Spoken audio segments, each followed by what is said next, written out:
ನಮಸ್ತೆ. ಇವತ್ತಿನ special butter garlic mushroom. So ಏನೆಲ್ಲ ಐಟಮ್ಸ್ ಯೂಸ್ ಮಾಡಿದ್ದೀನಿ ಅದನ್ನೆಲ್ಲ ನಾನು ಡಿಸ್ಕ್ರಿಪ್ಷನಲ್ಲಿ ಮೆನ್ಷನ್ ಮಾಡ್ತೀನಿ, ನೋಡಿ.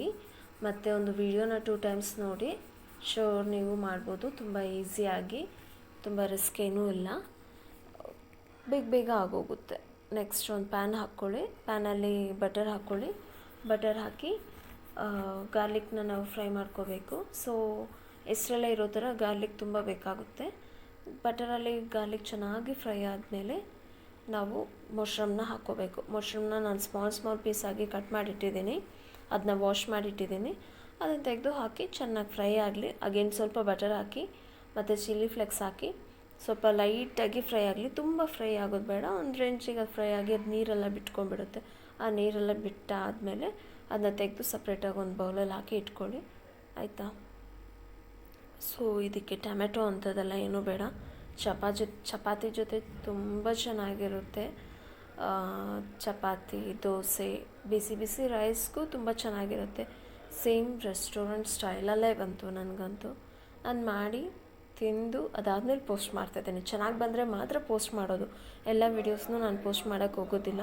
ನನ್ನ ಪರ್ಸ್ನಲ್ ಎಕ್ಸ್ಪೀರಿಯನ್ಸ್ ತೊಗೊಂಡೇ ನಾನು ಪೋಸ್ಟ್ ಮಾಡೋದು. ಸೊ ಹಾಗಾಗಿ ಮಾಡ್ಬೋದು, ನಾವು ಪೋಸ್ಟ್ ಮಾಡಿದ್ರೆ ಇದ್ರಲ್ಲಿ ಯಾವ ರಿಸ್ಕ್ ಇಲ್ಲ ಅನ್ನೋವಾಗ ಮಾತ್ರ ನಾನು ಅದನ್ನು ಪೋಸ್ಟ್ ಮಾಡೋದು. ಸುಮ್ಮನೆ ಯಾಕೆ ರಿಸ್ಕ್, ನಾವು ಸುಮ್ಮನೆ ಹೇಳೋದು ಮತ್ತು ಟ್ರೈ ಮಾಡುವಾಗ ತುಂಬ ರಿಸ್ಕಿ ಆದರೆ ಕಷ್ಟ. ಸೊ ನನ್ನ ಪ್ರಕಾರ ಇದು ನನ್ನ ಒಪಿನಿಯನ್ನು. ನೆಕ್ಸ್ಟ್ ಬಟರ್ ಹಾಕಿ ಚೆನ್ನಾಗಿ ಫ್ರೈ ಆಗಲಿ. ಬಟರ್ ಫ್ರೈ ಆಗಿದ ತಕ್ಷಣ ಗಾರ್ಲಿಕ್ ಹಾಕಿ ಮತ್ತು ಆನಿಯನ್ ಏನು ಚಾಪ್ ಮಾಡಿ ಇಟ್ಕೊಂಡಿದ್ದೀವಿ ಆನಿಯನ್ ಹಾಕಿ, ಸಾಲ್ಟ್ ಹಾಕಿ ಎಲ್ಲ ಹಾಕಿ ಚೆನ್ನಾಗಿ ಫ್ರೈ ಆಗಲಿ. ಆ ಫ್ರೈ ಆದಾಗೆ ನಾವು ಕಾರ್ನ್ಫ್ಲವರ್ನ ಮಿಕ್ಸ್ ಮಾಡಿ ಒಂದು ನೀರು ಥರ ಮಾಡಿಟ್ಟಿದ್ದೀನಿ, ಅದನ್ನು ಹಾಕ್ತೀನಿ. ಚೆನ್ನಾಗಿ ಅದು ಫ್ರೈ ಆಗಲಿ. ಅದನ್ನು ಹಾಕಿ ಮಿಕ್ಸ್ ಮಾಡಿದ ತಕ್ಷಣ ಹಾಲು ಹಾಕ್ಕೋಬೇಕು. ಹಾಲು ಹಾಕಿ ಮಿಕ್ಸ್ ಮಾಡಿಕೊಂಡು ಚೆನ್ನಾಗಿ, ಇದಕ್ಕೆ ಬೇರೆ ಏನೂ ಬೇಡ. ನೆಕ್ಸ್ಟು ಫ್ರೆಶ್ ಕ್ರೀಮು, ಅದನ್ನೂ ಹಾಕಿ ಚೆನ್ನಾಗಿ ಫ್ರೈ ಮಾಡ್ಕೊಳ್ಳೋಣ. ಅಂದರೆ ಸ್ಲೋ ಉರಿಯಲ್ಲಿ ಇದನ್ನೆಲ್ಲ ಮಿಕ್ಸ್ ಮಾಡ್ಕೊಳ್ವಾ. ತುಂಬ ಜಾಸ್ತಿ ಆಗಿಬಿಟ್ರೆ ಒಂಥರ ತಳ ಹಿಡ್ದಂಗೆ ಆಗುತ್ತೆ.